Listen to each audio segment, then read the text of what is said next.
तुम्हारा हूँ तो फिर क्यों बेसहारा हूँ। दया थोड़ी सी कर दो ना, मेरे दामन को भर दो ना, लाल में भी तुम्हारा हूँ तो फिर क्यों बेसहारा हूँ।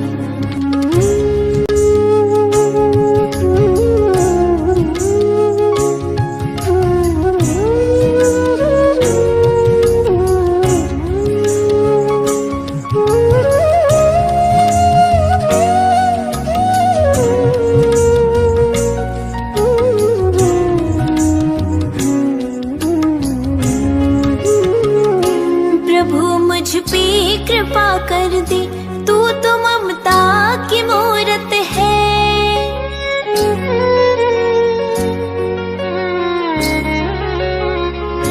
प्रभु मुझ पे कृपा कर दे, तू तो ममता की मूरत है। मैं प्यासा हूँ तो सागर है, मुझे तेरी जरूरत है। दया की बूंद बरसाओ, मुझे ना और तरसाओ। लाल मैं भी तुम्हारा हूँ तो फिर क्यों बेसहारा हूँ। दया थोड़ी सी कर दो ना, मेरे दामन को भर दो ना, लाल मैं भी तुम्हारा हूँ तो फिर क्यों बेसहारा हूँ। दया थोड़ी सी कर दो ना, मेरे दामन को भर दो ना।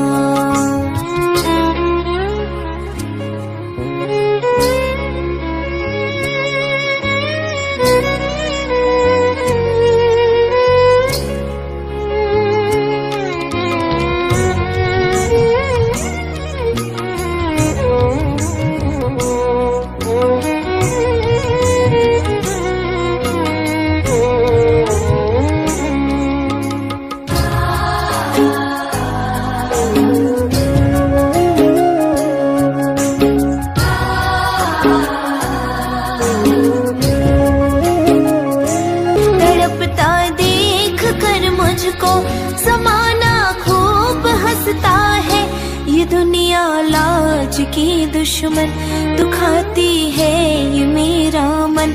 लाल मैं भी तुम्हारा हूँ तो फिर क्यों बेसहारा हूँ। थोड़ी सी कर दो ना, मेरे दामन को भर दो ना, लाल मैं भी तुम्हारा हूँ तो फिर क्यों बेसहारा हूँ। दया थोड़ी सी कर दो ना, मेरे दामन को भर दो ना।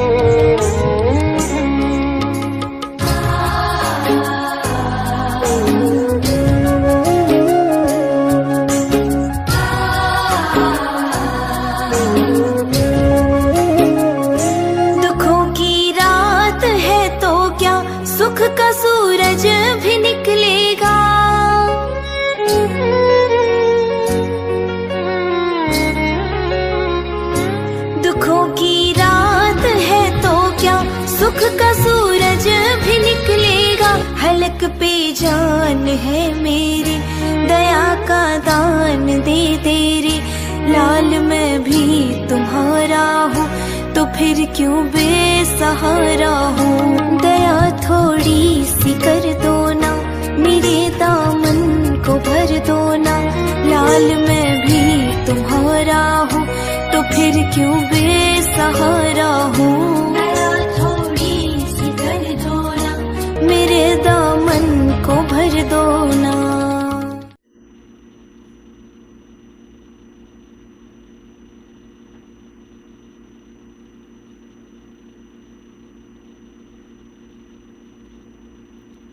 Om Shanti.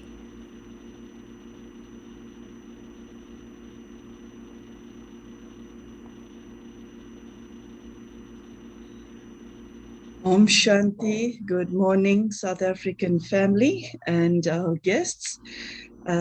It's our pleasure this morning to have Sister Denise read Murli for us. I believe that there are a few souls who do not know Sister Denise. Our sister has been with Baba since the early 70s, and she's been instrumental in service in practically every country across the globe. Sister Denise is well known for her amazing intellect and her ability to read and interpret our Baba's Murli in a very unique way. We feel very privileged to have her here with us this morning. Very warm welcome, Sister Denise. We're all looking forward to having you join us this Easter weekend. Thank you, Magala, and it's really my great pleasure to have this chance to be with all of you for the Murli today. Just let me make a slight adjustment on my screen here. Very good. So, Baba's Murli is very sweet. The song is You Are the Ocean of Love, and the song that we just heard was also connected with the idea of the relationship of love with God. So let me go through the Murli, and I will make a few comments in the middle of the Murli because there are some I think issues that need to be clarified, and then we'll see how we go. So, Om Shanti. So, this is 16th of April, and the essence, sweet children, to claim a kingdom for 21 births, you must donate the wealth of knowledge. Imbibe knowledge and inspire others to imbibe it as well. So I don't know if you know, but there are 3 ways in which you can get a kingdom. And one of them is that you go to war and you win someone else's kingdom, and then you become the king of that kingdom. That's one way to get a kingdom. Another way is to take birth to a king as the first son, and then you inherit the kingdom. And how you would do that is that you would give a very large amount of charity in your current birth, and then you would take birth to a king in your next birth. So that's another way to become a king. But in both cases, it's for less than 1 birth. And in the third way, which is the way that Baba is teaching us, you can gain a kingdom for 21 births by serving souls, by giving them the knowledge, by connecting them with God. And this gives you a kingdom if you do everything, completely, properly, accurately, and you overcome all the different obstacles that will come in your way, whether it's external or internal. And then you can claim a kingdom in the Golden Age and Silver Age for 21 births. So This is the best way. The question, what is the main reason for experiencing bad omens as you move along? So bad omens means things go badly. And the answer, bad omens are experienced when you do not follow shrimat fully.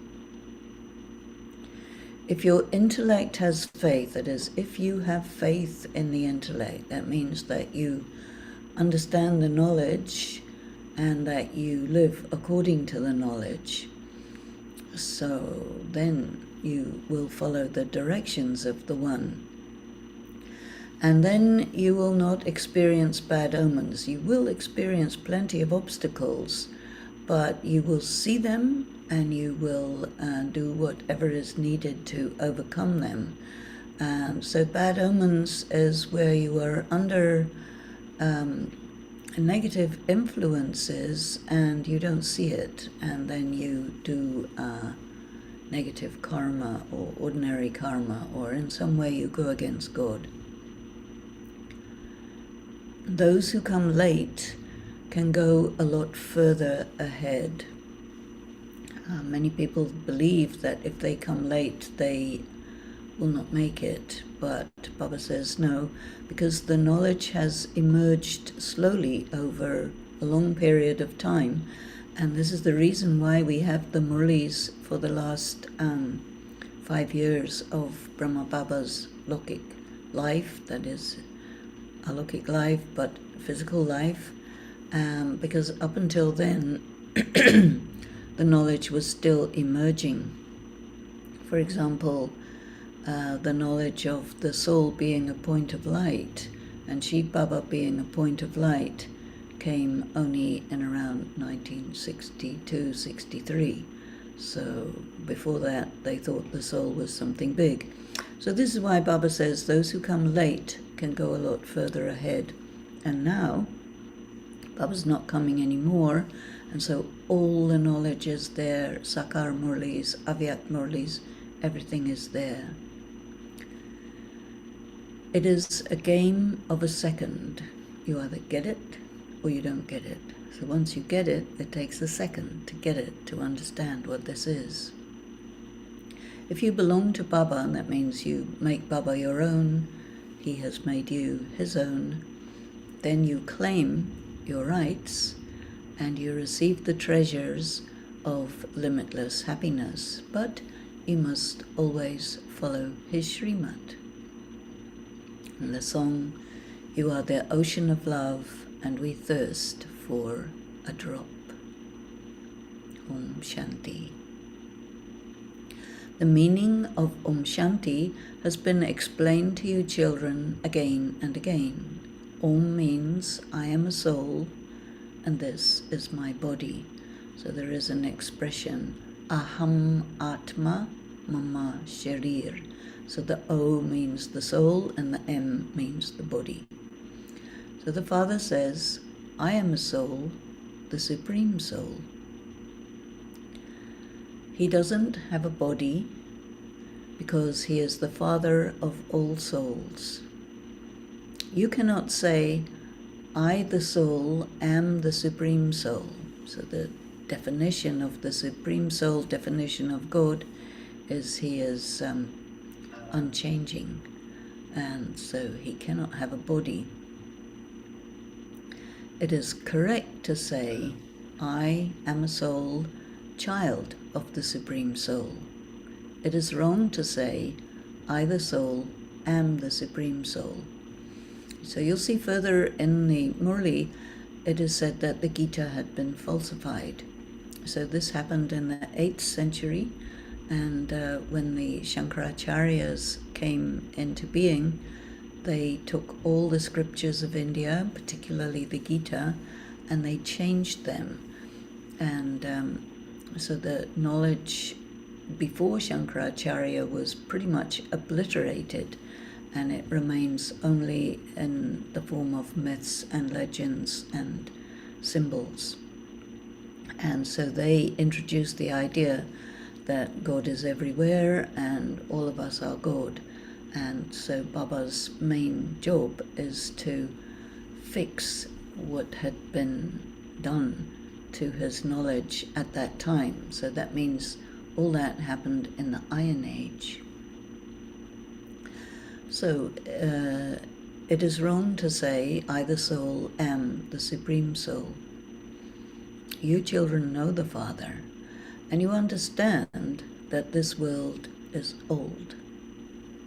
The Golden Age is the New World. But those unfortunate people do not know when it was the Golden Age, and they believe that the Iron Age has still 40,000 years to go. So this is also part of the ideas that were introduced in the Iron Age, that the long duration of the cycle. You children understand that by following shrimat, we are establishing the new world. So following shrimat means you change your consciousness and you change your karma. The Father says, I am establishing the new world through you. Destruction is not done through you. So destruction in the sense of bombs and natural calamities and other catastrophes. So we do not cause those, but destruction is also said that the flames of destruction come from the yagya, so that your yoga actually brings about that energy of purity, so that anything impure cannot persist, and so destruction happens because of that. You are Shiv Shaktis, the mouth-born progeny of Brahma, of Prajapita Brahma. You are the non-violent Shakti army. You are those who claim the right to the inheritance from the Father. And you Brahmins are the ones who receive shrimat, and you conquer the vice of lust. You remain celibate. So this is why those who come here are told that you can come, that means come to Madhaban, only if you are practicing celibacy. Then only you can meet Baba. Some are real children and others are stepchildren. So those who are the real children, they maintain celibacy. You can't really maintain purity unless you have yoga with Baba. And if you don't maintain purity, then you can't have yoga with Baba. So the real children do not indulge in the vice of lust. They say, we have found the Father who is the ocean of knowledge. Krishna cannot be called the ocean of knowledge. The praise of deities is different from the praise of Shiv Baba. So the word praise means description or definition. So Shiv Baba is the ocean of knowledge. Deities are, there's this expression, completely viceless, full of all the virtues, etc. You know that. So this praise of deities, they are completely viceless, and Maryada Purushottam and all of this. But the word complete in deities implies that they become incomplete as well.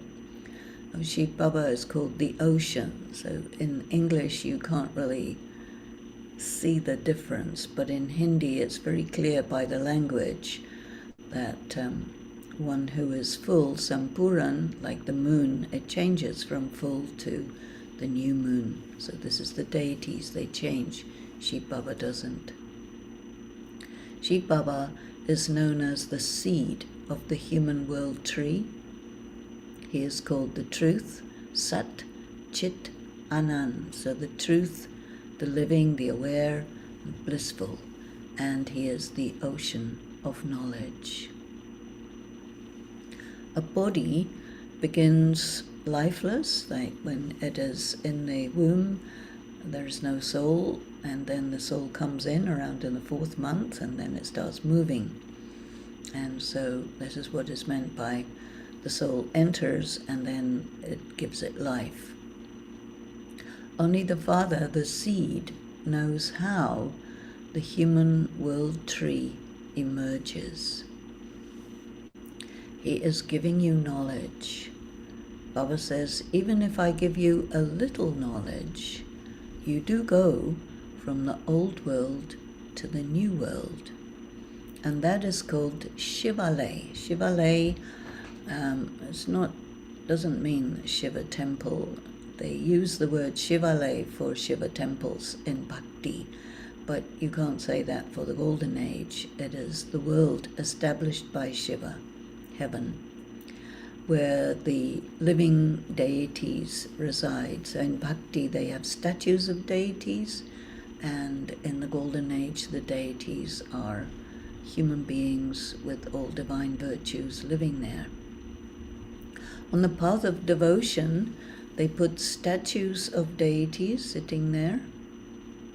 You are true spiritual Brahmins. So distinguishing between the caste-born Brahmins and Brahmins who are mouth-born through the mouth of Brahma. So Shiv Baba has adopted you through Brahma. The worldly Brahmins claim to be mouth-born, so they say that, but they can't explain it or prove it. And they use this expression, Brahman Devta Namaha. So we bow to Brahmins, deities. So what does that mean? So Baba is explaining this in a very special way. So ordinarily, the Brahmins, when they say we bow to Brahmins, deities, they mean we bow to Brahmins and we also bow to deities. And they think that Brahmins are worshippers. So they're bowing to themselves and they're also bowing to deities. But you are becoming worthy of worship. So you can be bowed to by the unclean, impure, worldly Brahmins. So Baba says those vice-based Brahmins bow down to pure Brahmins. Right now they don't, but Baba says a time will come when they will. You are now Brahmins, and a time will come when those you will say, we bow down to the Brahmins who are deities.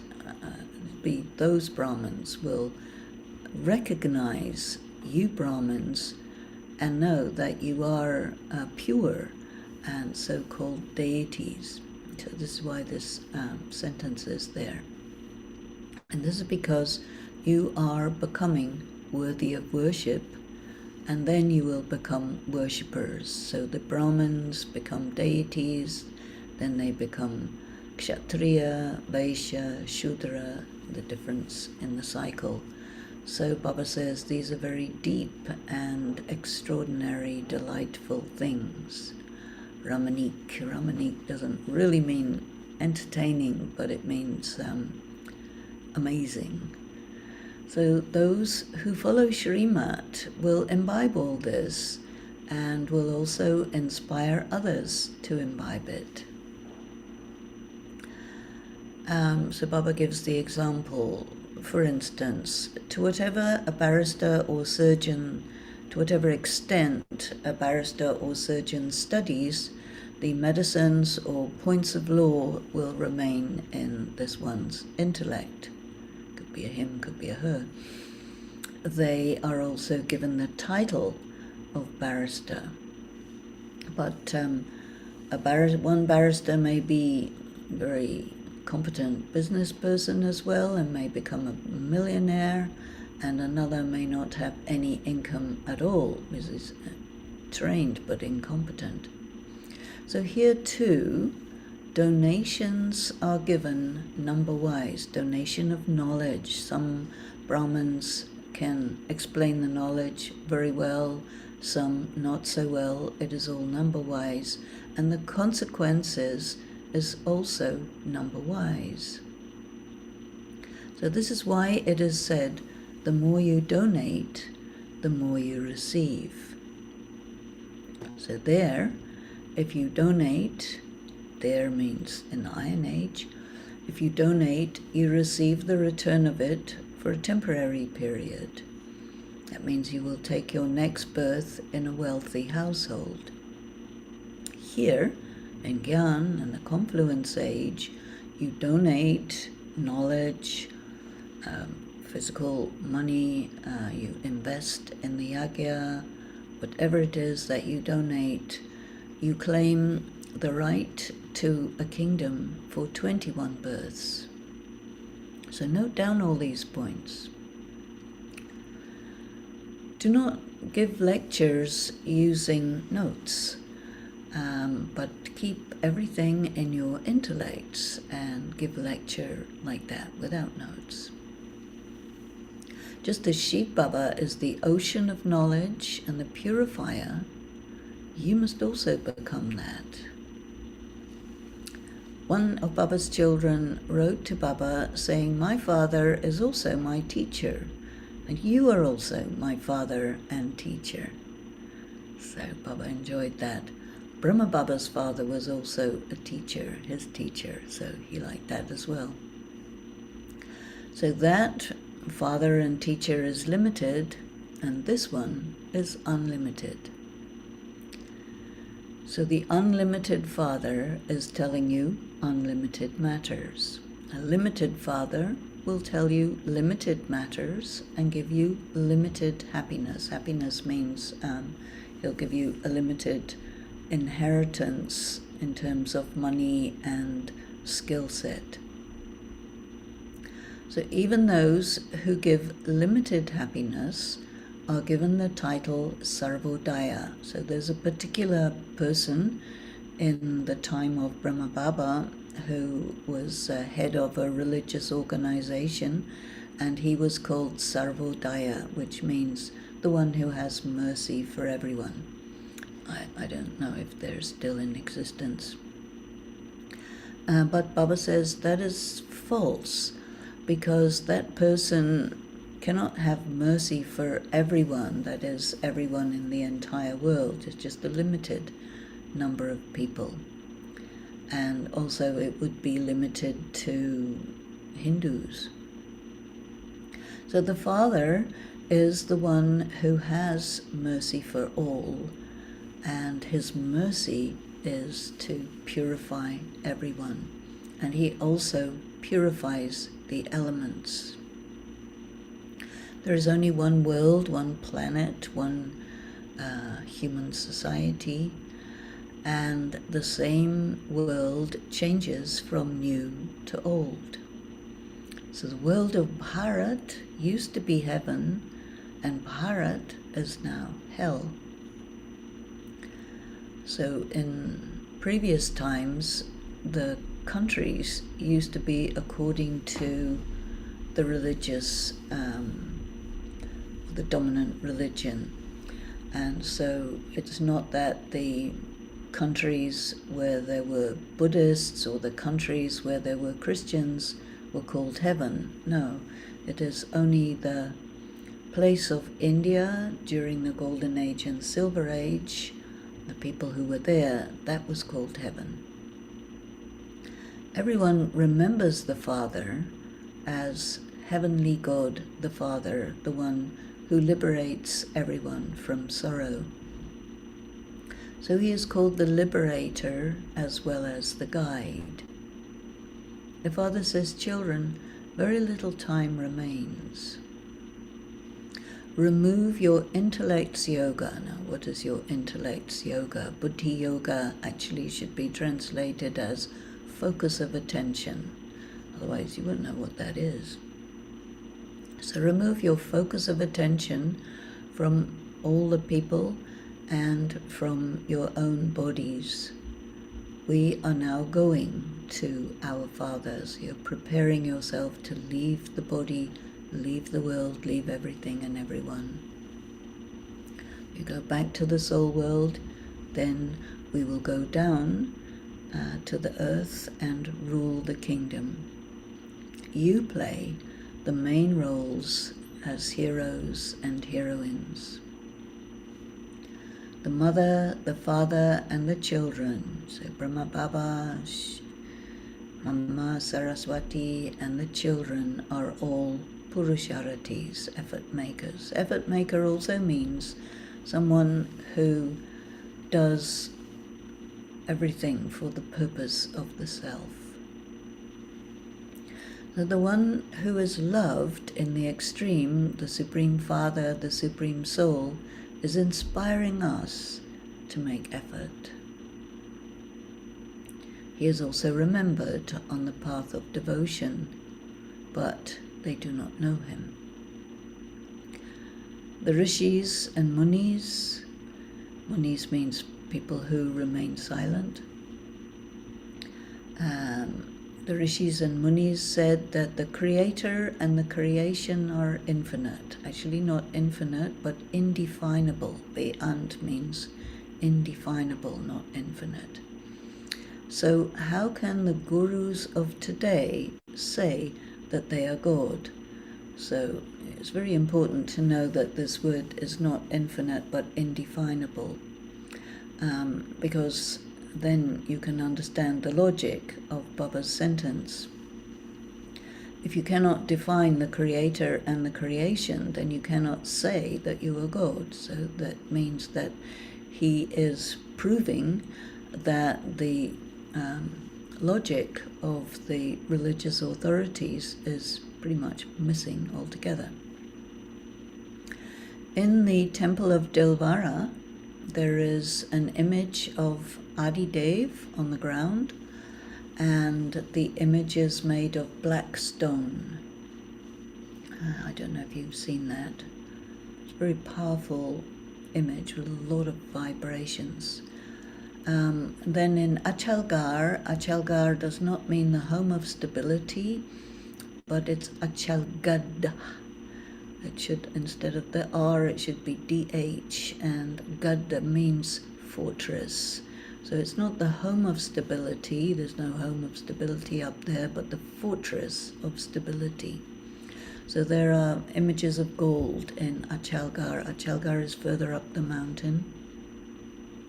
So down below, he, that is the image of Adi Dev, is doing tapasya, is shown in meditation. And then above, on the ceilings, there are images of heaven. So these are our memorials.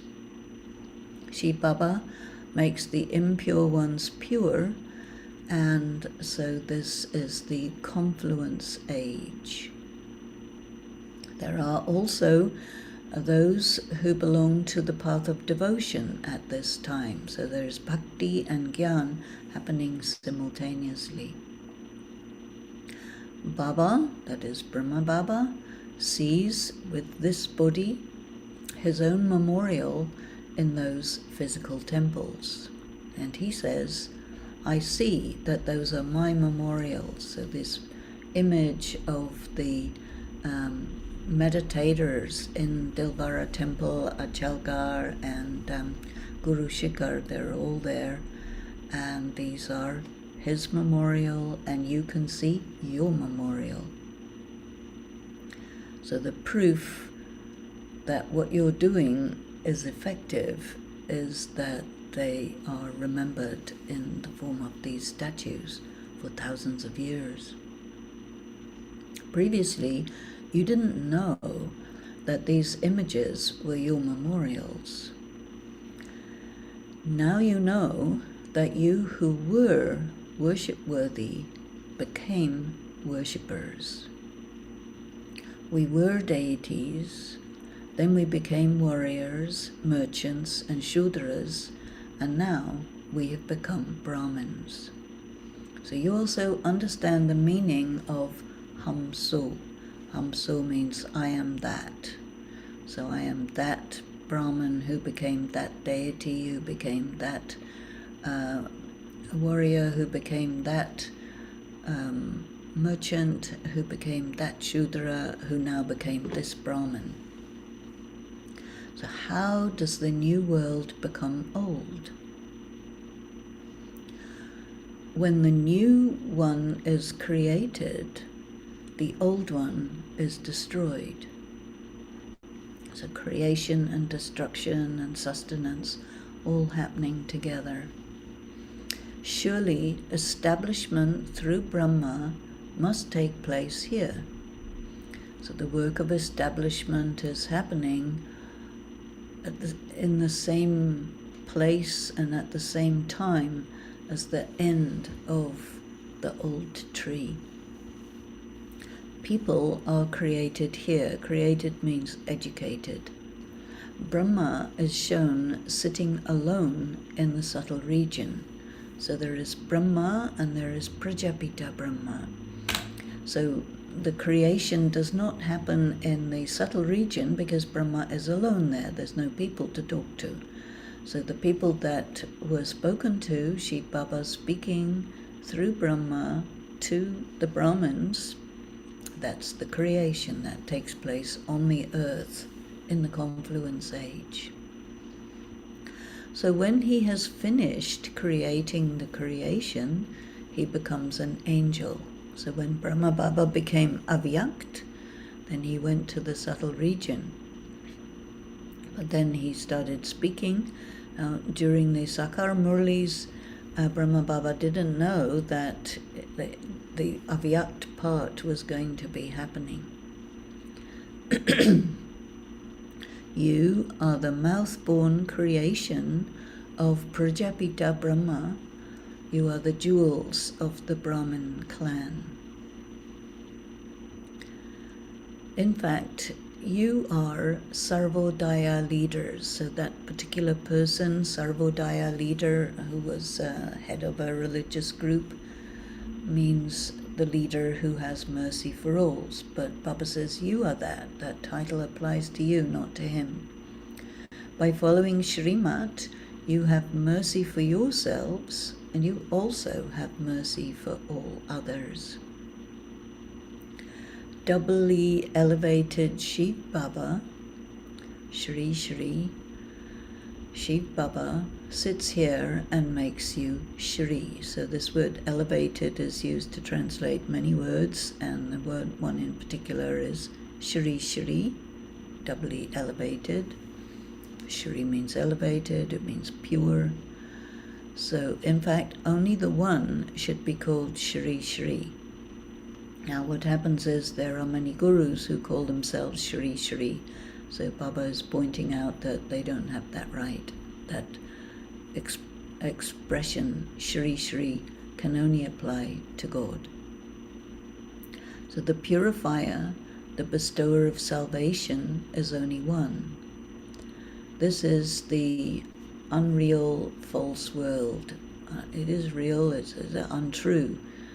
All the concepts that people live by and beliefs that they have are actually incorrect. And it is a false world. There is an expression, Maya is false, the world is false, everything is false. And whatever is not physical is real. But Baba says that's an incorrect interpretation of real and false.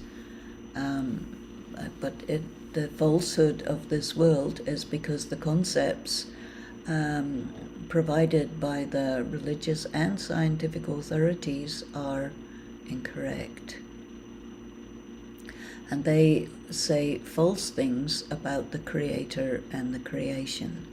So Baba is telling you the truth. That means the truth about God, the truth about souls, the truth about the drama, which is it's not an evolutionary progression, it's a devolutionary progression until the confluence age when there is the evolution.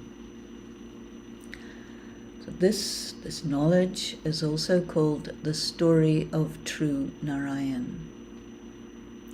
So you are changing from false to true by shifting your consciousness from body consciousness to soul consciousness, and from accepting false ideas to leaving those and understanding the true concepts which Baba gives. So look at what you were and look at what you are becoming through knowledge. You claim a high status to the extent that you follow shrimat. You claim the unlimited inheritance from the unlimited Father, and this is why it is said Shrimat Bhagavad Gita. So Shrimat, the elevated directions, Bhagavad, that comes from God, Gita, his words. So all other scriptures are its creation. What that means is they are derived from the Gita. So the Gita is the essential, and all the rest are derivatives. So this is why the Gita is called the Mother and the Father. So the Father is Shiv Baba and the Mother is the words. And then the children are the people who understand the words and become deities as a result. Because the Gita has been falsified, no one receives the inheritance through that. So this falsification, I told you earlier, happened around the 8th century through the Shankaracharyas. So you children know about these things. It's not that only the older ones understand, but many new ones go ahead of the older ones. Those who come later will also claim a high status. This game only takes a second. The game means, do you get it or do you not get it? So a lot of people hear it but don't get it. They go along with it but they don't get it. But if you get it, then you can really work with it. So become Babas and claim your rights. What can Baba do if someone isn't able to stay? All you need is to have faith in the intellect, that means understand this, and follow shrimat. There can be different omens that influence your physical income, the money that you earn, and in the same way there are various omens here. So you experience bad omens when you do not follow shrimat. Otherwise, it is very easy. Easy means simple. You either do it or you don't. But doing it is not easy. It's simple to do it or not do it. If you become a child of Baba and Mama, you claim the inheritance of the treasures of limitless happiness. There is great benefit in following the directions of the One. You have now found the One whom you had been remembering for half the cycle, and so stick with him. Why do you get confused? So confusion takes place when people mix Gyan and Bhakti, and especially a lot of people, they see different things that they don't agree with, or they hear different things they don't agree with, and then they mix up their background assumptions about what's right and wrong, and then they get confused. So Baba says, I have come once again to give you your fortune of the kingdom according to the drama. You must follow my instructions. Remember me with your intellects. What that means is focus your attention on me. I do not give you any other difficulty. Difficulty is a reference to all these different types of practices that the sannyasis do, of different mantras and difficult practices of hatha yoga. It is you who claim the inheritance of heaven. Yesterday it was heaven, and today it's hell. Now heaven has to be created once again. Yesterday we were masters, but we have become beggars today. And this is a play of changing from a prince to a beggar. It is a very simple thing. But you do not become soul conscious. So when Baba says yesterday and today, if you're soul conscious, you're also out of time. So the feeling of the passage of time is variable depending on your mood. And when you are aware of the whole cycle and aware of your immortality, then time for you, everything happens in a second, so you can move to any part of time that you want. It's just in your mind. This takes effort. Get yourself out of time by being soul conscious. Sannyasis say, if you get angry, put a bead in your mouth. This is a reference to the stories that the gurus will give. And the story is about a mother-in-law and a daughter-in-law. And in India, there's a social setup to get mother-in-laws and daughter-in-laws to remain in conflict. And in that way, the men of the household control everything. And so what they do is they say, well, the wife has to do what the mother-in-law says, regardless of what it is, and don't argue. And if you disagree with it, keep quiet. And so they said, put a bead in your mouth, because if you open your mouth to talk back, the bead will come out. So this is the sannyasi's way of keeping the women down. So all these examples refer to this time. The example of the buzzing moth is also from here. So the buzzing moth is actually a bee, and there's no buzzing moth. And there's no dirty insects, but basically the system in the beehive is the queen bee lays the eggs in lots of little hexagonal cells, and there's no food there. And so the other bees have to feed those larvae. And so the larva of a bee, it looks like a worm, so that's why they're translated as dirty insects, but they're not, they're larvae.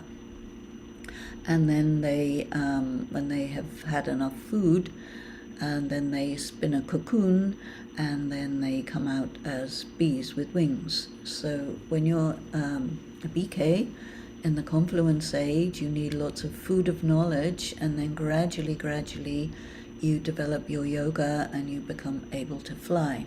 So this is what this example of the bee is about. So the Brahmari is not a buzzing moth, but a bee. And the dirty insects are larvae. So it is a wonder. So all have definitely become like larvae. So in the Christian Bible, they also have this same example in the book of Genesis, I think it is, right at the beginning, where the creation is talked about, and the thing about the snake is obliged to crawl on the earth because it doesn't have legs. And so it's a symbolic of the person who's unable to fly and go to Baba. They're stuck to the earth. That means you're bound to your body. So all of these examples are symbols that come from the confluence age, when all these symbolic meanings were explained. So all definitely have to become like larvae, crawling worms, and then you Brahmins buzz around them, so you give them the food of knowledge, and then they become able to fly. That means able to have yoga.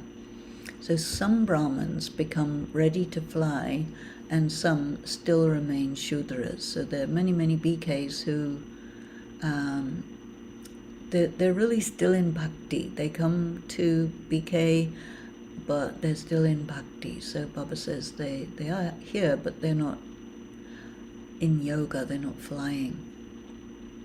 So the example of the snake is also from here. So this is a different symbolism of the snake. And in this case, consider yourselves to be souls and leave the old skin and take new skins in the golden age. The Father is the ocean of knowledge, whereas the Gita is so small, just 18 chapters, very short, 750 or so verses. So the gurus and sannyasis, they memorize the verses and they recite them, and then everyone gets impressed. So while studying the Gita, that Gita, we reached the end of the Iron Age. So the false Gita took us to degradation. No one received salvation. I give you a little knowledge, and you get to go to heaven.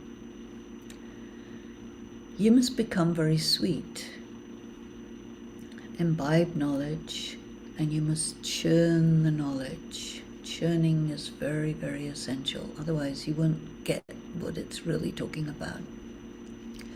Do this spiritual business in the early morning hours, and you will earn a huge income. So study the knowledge, teach the knowledge to others in the early morning hours. Souls are fresh in the morning. So if you start teaching people later on in the day, it's too busy, it's too hot, and people are not able to pay attention. But in the morning is better. So do this in the morning, and you will develop this habit by practicing again and again.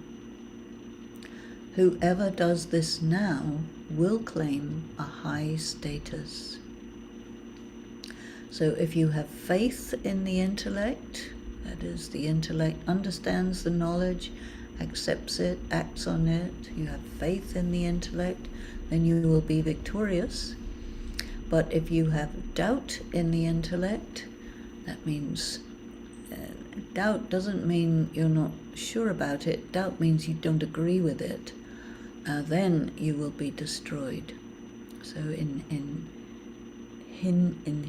India, they use English differently, and their use of doubt is the same as our use of disagree.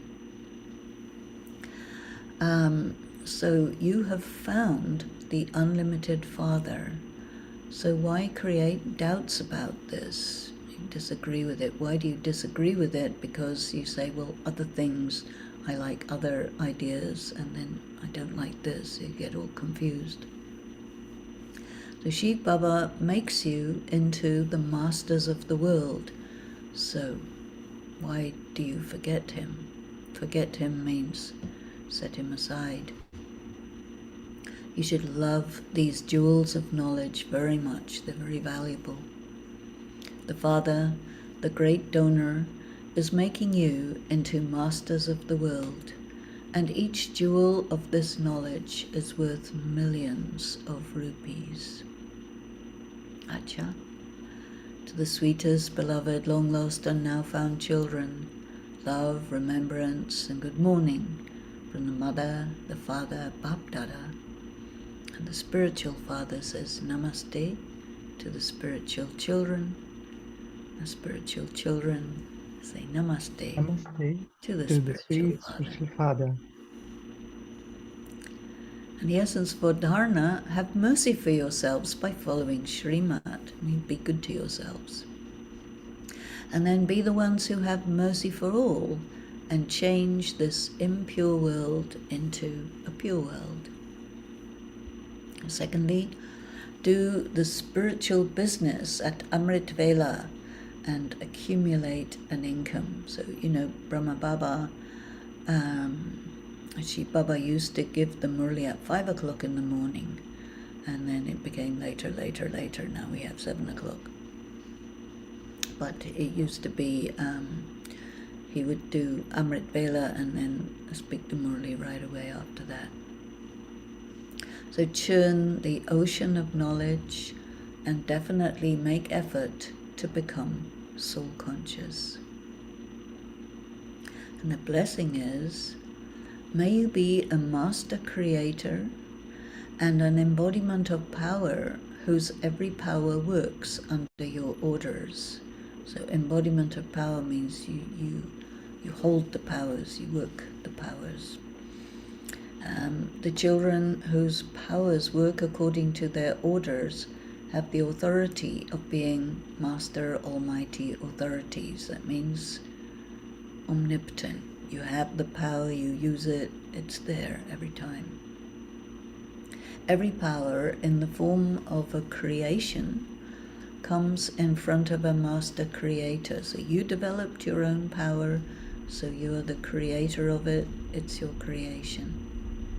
So as soon as you order it, it is there, and when you say Haji, Ji Hazur, yes, present at every moment to every direction of the Fathers and to every step of the Father's shrimat, then your power also says, yes, I am present, yes, Master, I am present. So those whose powers work according to their orders are called master creators. And the slogan, to be simple and become a sample for many souls, is a huge service. Om Shanti. So now we have the invaluable, elevated words of Mateshwari Ji, Mama's Murli. Success through God's knowledge received directly. So this imperishable knowledge we are receiving is received directly from God, the ocean of knowledge. And we call this knowledge godly knowledge because people with this knowledge can be liberated from their bondages of sorrow of many births. Then you don't have karmic bondages, and this is why this knowledge is called imperishable knowledge. We receive this knowledge from only the one eternal Supreme Father, the Supreme Soul, because he himself is imperishable. All human souls go into the cycle of birth and death, and this is why the knowledge we receive from him liberates us from karmic bondages. This is why the knowledge we get from people is called false knowledge or perishable knowledge. So the people, the gurus, they give incorrect knowledge of karma. Now, deities are called immortal because they receive this imperishable knowledge from the eternal Supreme Soul. And this shows that God is one and his knowledge is one. And together with this knowledge, we also have to keep two main things in our intellects. First, stay away from vice-based iron-aged company.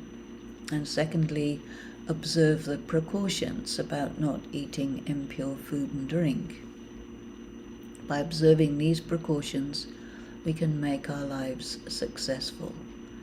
So you can see that Mama's Murli is very focused on the practices, and if you do the practices on a physical level, that's going to open up possibility for you to take this to a more and more refined and spiritual level.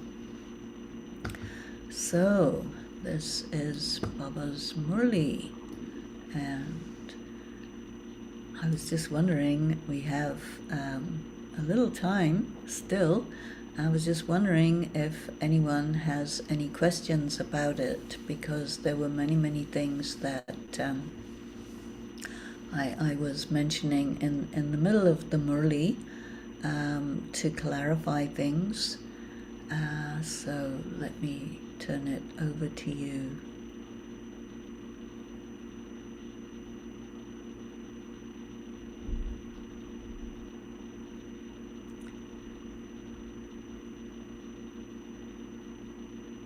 Shirley, Mirko, do you have any comments?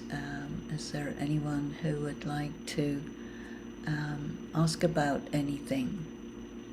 Because there are, there are things like this expression, yoga of the intellect, and you see that very often in the Murli, yoga of the intellect, but not very many people know that it actually means focus of attention, because the key in meditation is focus. And in order to get your intellect to be able to focus on Baba well, you need to churn the knowledge. So churning is it's about rotating. This expression churning comes from bhakti, and there's an old story in bhakti which says that the earth was being held on a very large turtle, and there was a very big snake, and the snake was wound around the earth so that one end of it was one side and the other end was the other side, and all the devils were on the end of the tail and all the deities were on the end of the head, and they were pulling. And as they pulled one side to the other, the ocean got churned up, and this created something like a vortex, and out of that vortex came the knowledge which was called the nectar of immortality. And this was in an urn which was with Lakshmi, and Lakshmi then gave that nectar, and so the deities came to pick up that nectar and the devils came to pick it up as well, and so then everybody became immortal, and that was a big problem because they didn't want the devils to be immortal, only the deities. Anyway, that's the story of churning. So all these stories, I was telling you that all the Indian scriptures got changed at the beginning of the Iron Age through the Shankaracharyas around the 8th century. And at that time, not only the Indian scriptures got changed, but all the other scriptures of all the other religions also got changed. And that's really the big difference between the Copper Age and the Iron Age. So in the Copper Age, they kind of were quite close to the knowledge of God. But then the different gurus came along and introduced this idea of omnipresence and other similar derivatives of that idea. And then the original knowledge got held only in these stories, but nobody could figure out what the stories mean, but they just kept on telling the stories. So this particular one about churning the ocean refers to this instruction, and you cannot have yoga unless you churn. Oh. And if you try and have yoga without churning, that will be relaxation, or it will be have a nice time or listen to some nice music, but it won't be effective yoga. It'll be pleasant, but it won't actually make you free, and it won't actually enable you to have that one-pointed focus on Shiv Baba in such a way that you are completely detached from everything to do with sense perception and the material world. And so this is what churning is all about. And so you have to churn the Murli. And how do you churn the Murli? Well, first of all, you have to read it many times. Because the Murli is all encoded, it's all encrypted, and you have to decrypt it by spinning it. And that's, rather like combination locks. You have to move the dial round and around and get it right, and then the lock opens up. So in the same way, you have to spin the knowledge, and it will reveal its secrets to you, and it will actually cause your third eye to open, and you'll be able to see clearly what Baba is saying, and it will take you to contact with God. And then when you have that contact, then the energy flows to you, and then you have clarity, and you also have power. So this is what this is all about. And so Baba talked about the importance of studying the Murli in the early mornings, because your intellect is fresh. The atmosphere of the day and the busyness of the day is not there, so there's nothing really to distract you. So this very early morning meditation, Amrit Bela, making yourself clean and ready, and really work with the Murli, is your breakfast for the soul, you can say.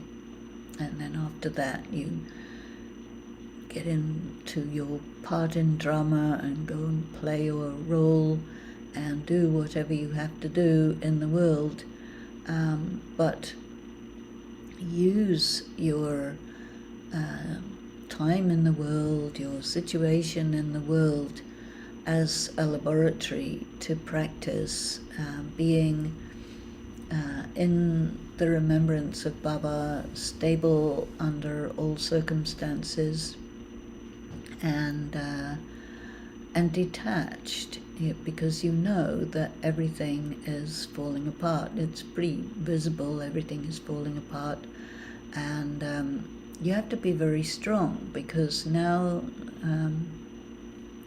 there's more and more elements of destruction happening now. More and more natural calamities are happening because of climate change. Now we have quite a substantial focus on war, and you can see that although we are calling it war in Ukraine, but it's getting more and more like war between Russia and United States, because of the supplies of weapons and so on. And today's news was Russia giving a big warning, and what people are worried about is nuclear weapons being used, because for many years it was thought that no, we're not going to use nuclear weapons, but now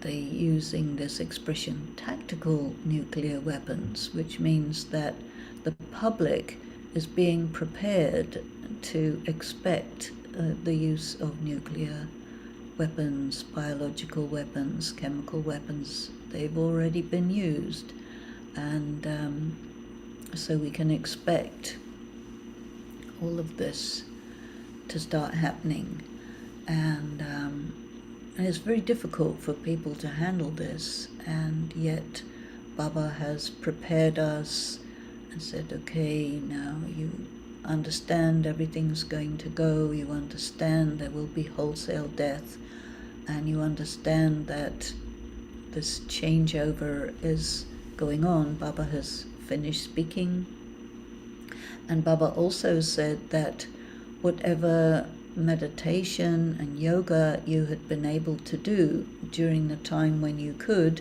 that is going to help you at the end, because once things get to be very, very difficult, then everything depends on the accumulation that you had accumulated up until this time, because circumstances will not be easy for you to sit and meditate and all these things. Sister Denise, Yes, Shirley. Om Murli, Shanti. Good Om morning. Shanti. There are a few questions on the chat. Okay, The one, please open up your camera so we can see you. okay. So the one question, does God come when devotion ends or devotion is about to end? These are differently used sentences on Sakar Murli on 11th and 12th April. Please explain the meaning. Yeah.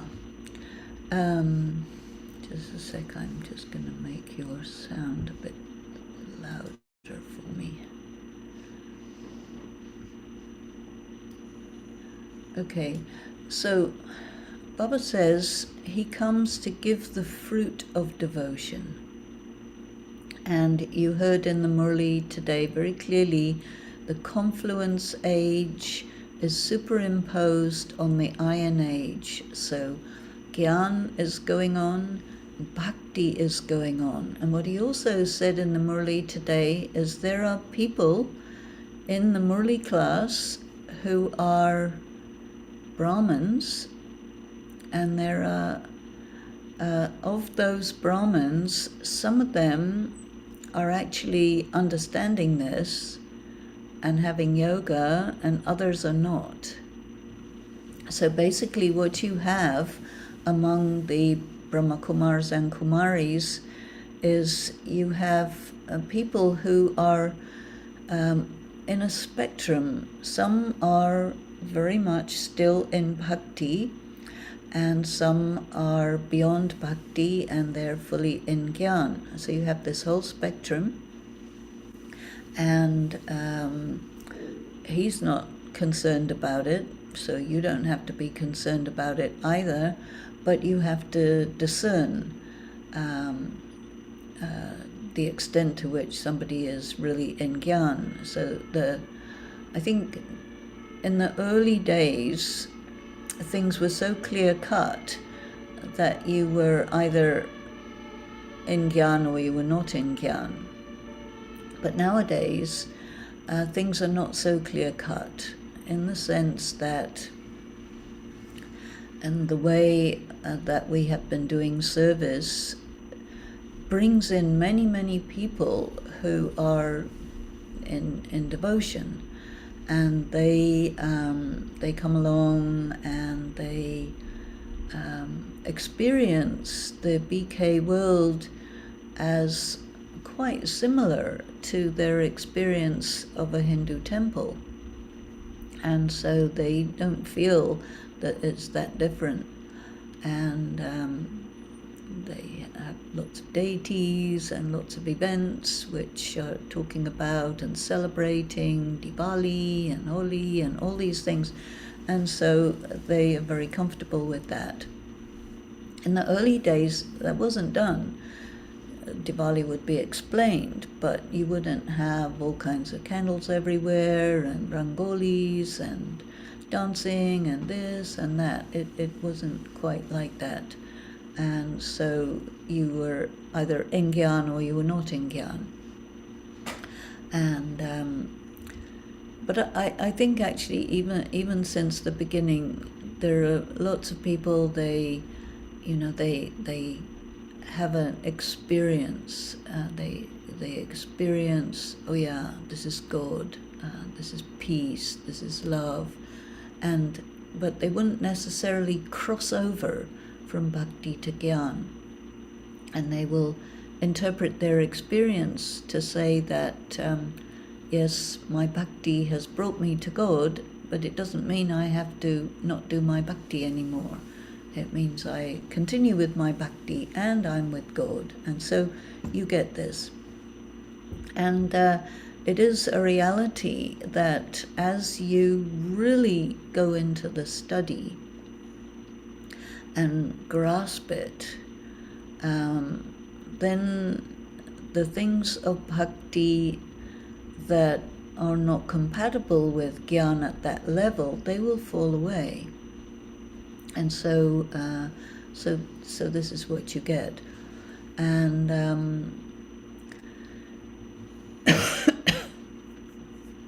I think one of the things that Baba has said, not in this Murli but in other Murlis, he has said that bhakti is very, very powerful right now, and it's very attractive to people. And so it's like Maya is also very powerful. And the actual meaning of the word bhakti is love for God. And then we talk about the word gyan. We don't say we are in bhakti, or we don't say we are in love for God. We say we are in gyan, right? This is the expression that we use.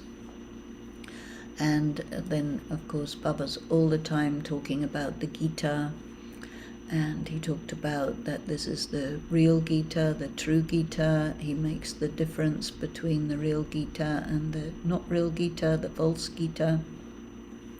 And so in bhakti there are many, many different levels of bhakti. And there's very simple devotees who, sing songs and they bow down to the deities, they do the arti, they give lots of money, and they go away satisfied that they have done their devotional practices, and they conduct their lives according to the systems of bhakti, which apply very much to the social environment. But Gyan, when you're really in Gyan, you say, okay, be celibate. And this is a really big deal, because if you're celibate, then you are not following the social norms of a Hindu society. Because in a Hindu society, you don't have any option, you don't have any choice. You have to do what the society requires. And you're born into a particular caste, and you can't move out of it. You have to get married to, you're told to get married to, and have however many children you're told to have, and do whatever business you're told to do, and that's that. And then God comes along and says, by the way, you have to be celibate. And so then you say, well, if I'm celibate, then the world will not continue, because there won't be any children. And he says, well, that's right. We're having destruction now because the cycle is finished. And if you don't practice celibacy, you will not be able to draw into yourself the strength that you need to get across the process of the destruction of the world, because you'll be too weak, you won't be able to handle it, you have tons and tons of karmic accounts, and they'll all come jumping up at you. You will get illnesses, you will get different kinds of catastrophes, and you need strength to handle it. Excuse me. And you also need to finish your karmic accounts, because this is the time of reckoning. And to finish your karmic accounts, you need strength, you need powers, and you need to understand what's going on. So the world as we knew it is not going to carry on indefinitely. It's over, it's finished. And now we have to prepare for the end of this world and the beginning of the new world. And so deities are not statues that you worship, but they are actual people who went into decline. And now, where are they? They're very heavily disguised. They have become impure, and there are not very many of them. There's 900,000 supposedly. And of those 900,000, there are some who are real deity kings and queens. And so now Baba is emerging them, finding them, and teaching them, training them to become those deities once again and create that new civilization. And so therefore now we have to focus on that, and we have to do certain practices so that we can return back to our original condition. And this is what is meant by purification. And so we have to have all the impurities taken out, because they got in through negative karma of different types. So we have to be pure in every way. We have to be free. We have to be clean. And we have this chance to absorb truth into ourselves and really make ourselves into what we originally were, which we forgot. We didn't know we were ex-Indian deities, right? We didn't know we were the kings and queens of the golden age of legendary fame. We had no idea. And so Baba's slowly telling us who we are. And the pictures that Baba gives us, the cycle, the tree, Shiv Baba, the Lakshmi Narayan, all these different pictures, they are like mirrors. And with these mirrors, you see who you are, and you see the world, and you get it. So he gives you the third eye, he gives you great opportunity, great wealth, and here it is.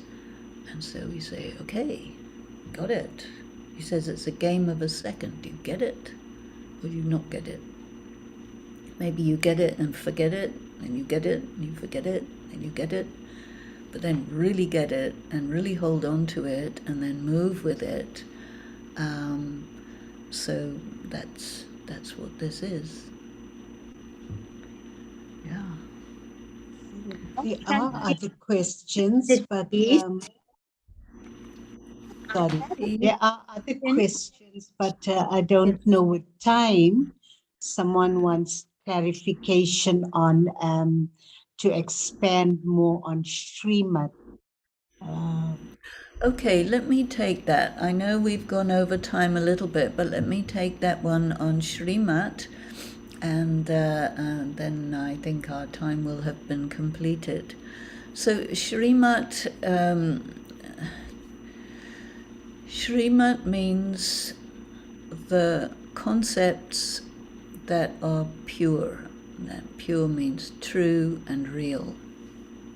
So in essence, to me, you can bring all the different shrimats down to 4 points. And the first shrimat is be soul conscious. And to be soul conscious, you have to understand what is a soul, what is a body, what's the difference between soul consciousness and body consciousness, purity and impurity. But the first shrimat, be soul conscious. The second shrimat, be in remembrance of Shiv Baba.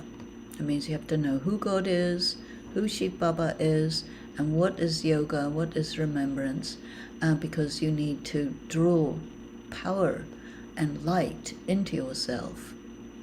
So be soul conscious, remember Shiv Baba, spin the cycle. You need to spin the cycle. That means you have to be able to bring yourself independent of time and space, because you're preparing to go back to the soul world. And you have to understand what is the direction of time.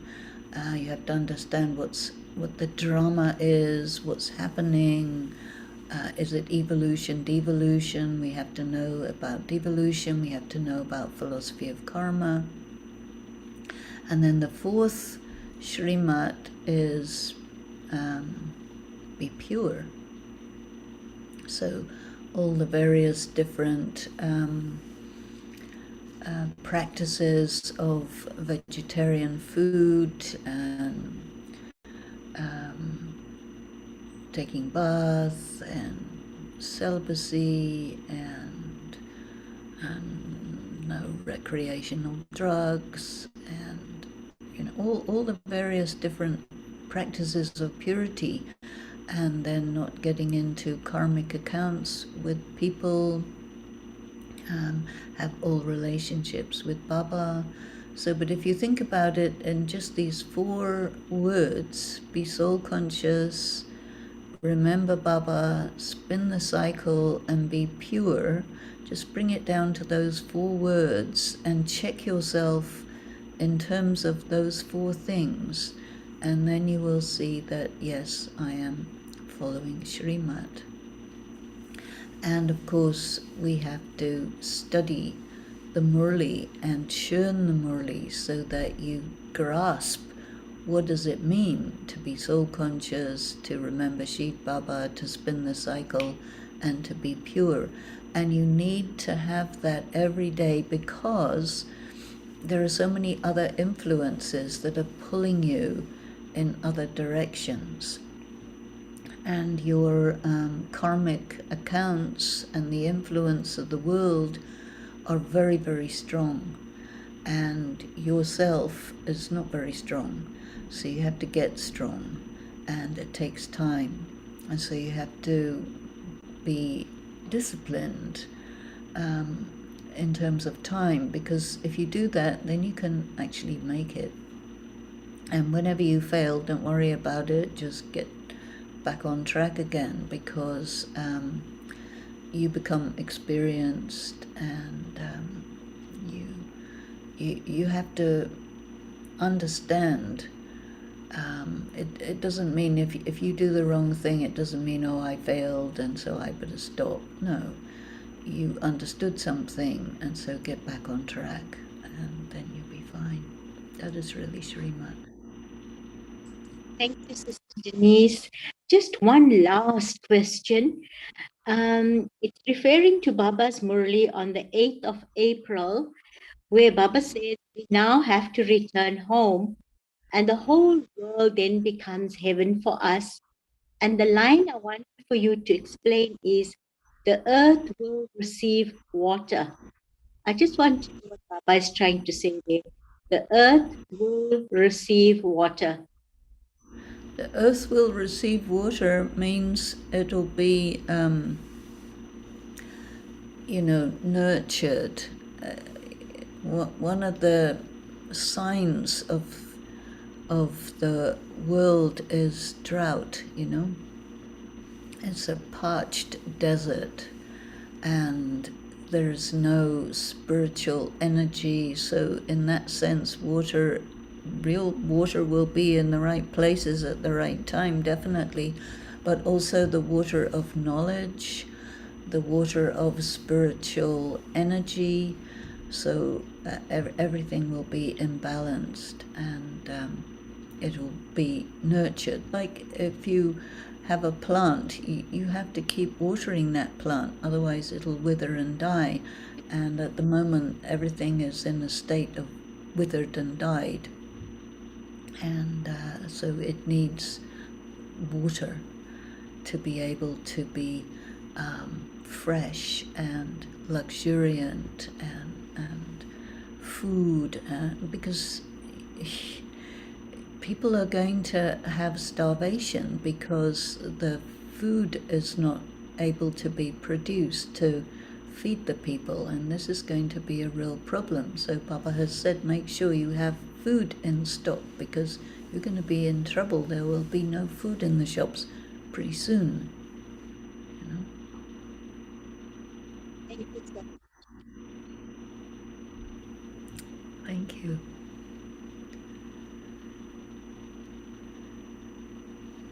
So once again, Sister Denise, before we play a song and have drishti from you, many blessings and thank you. It was a Murli that was shared so powerfully and deep, deep insights on Baba's Murli and clarity on the Murli as well. I'm sure everyone benefited greatly. Thank you once again, and keep sharing Baba's knowledge and keep, yes, experiencing the blessings and touching many lives. Thank you. Om Shanti. Om Shanti, and thank you very much, Shirley. Thank you to everyone. Om Shanti.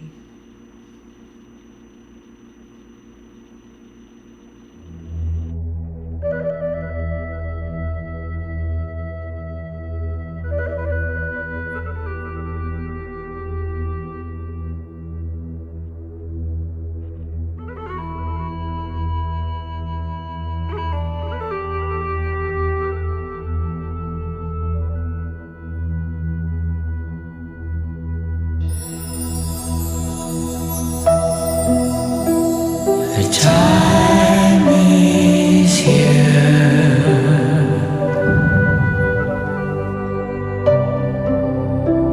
to see the way I see you, a shining light,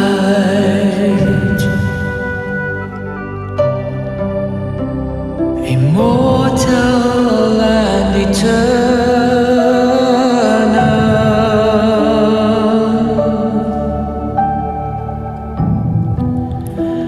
I'm right here by your side,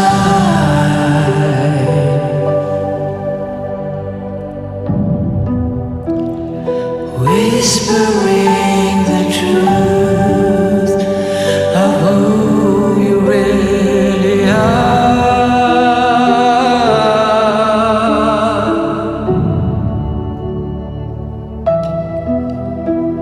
The time has come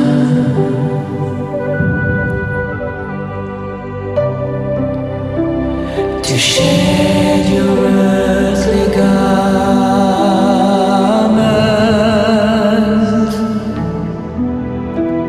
to take your place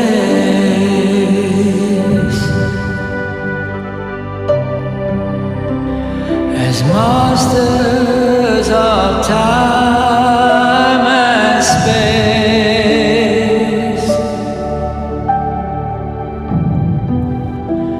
There's nothing left to fear.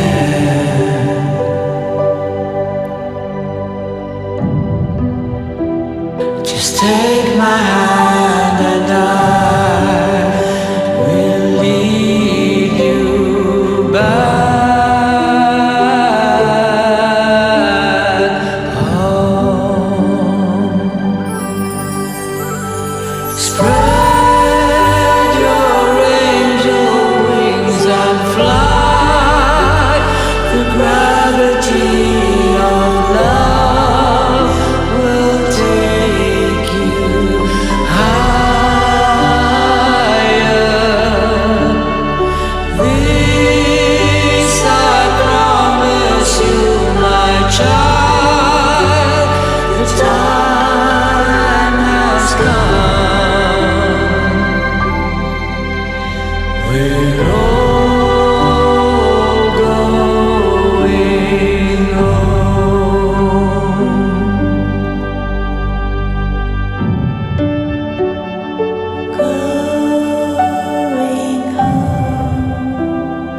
Going home. We're all going home. We're all going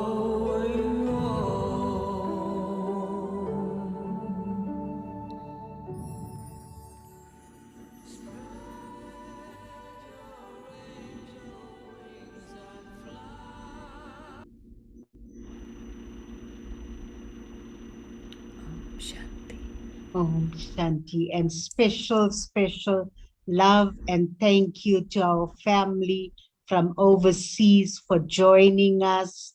for special vibrations and energy this morning. Thank you for sharing your vibrations with us as well. And thank you, South African family.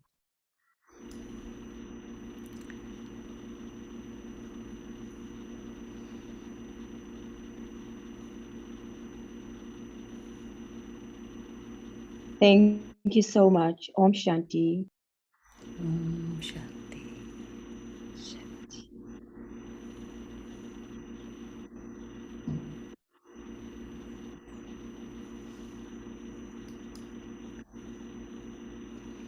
Thank you, Sister Denise. Om Shanti. Om Shanti. Bye bye.